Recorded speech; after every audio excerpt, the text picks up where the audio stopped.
అభ్యంతరం లేకపోతే కొద్ది నిమిషాలు వేచి ఉంటారా? Do you mind waiting for few minutes? అతను మీటింగ్లో ఉన్నాడు. He is in the meeting. అతను మీటింగ్లో ఉన్నాడు. అర్ధగంట వేచి ఉంటారా? He is in the meeting. Will you wait for half an hour? ఆమె ఈరోజు సెలవులో ఉన్నది. She is on leave today. అతను సెలవులో ఉన్నాడు.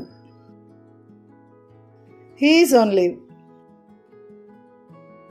ఆమె సెలవులో ఉన్నది. దీనిని ఆమె సబార్డినేట్కి ఇవ్వండి. She is on leave. Give it to her subordinate.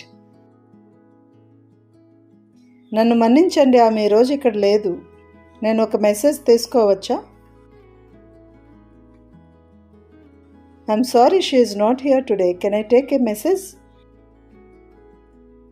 నన్ను మన్నించండి, ఆమె ఆఫీస్లో లేదు. నేను ఒక మెసేజ్ తీసుకోవచ్చా? I'm afraid she is not in the office. Can I take a message? నన్ను మన్నించండి, అతను ఈ సమయంలో అందుబాటులో లేడు. నేను ఒక మెసేజ్ తీసుకోవచ్చా? I'm afraid he is not available at the moment. Can I take a message? నన్ను మన్నించండి, అతను మీటింగ్లో ఉన్నాడు. నేను ఒక మెసేజ్ తీసుకోవచ్చా? I'm afraid he is in the meeting. Can I take a message? ఆమె రాగానే మెసేజ్ ఇస్తాను. ఆమె రాగానే మెసేజ్ చెప్తాను. I will give her message as soon as she gets back.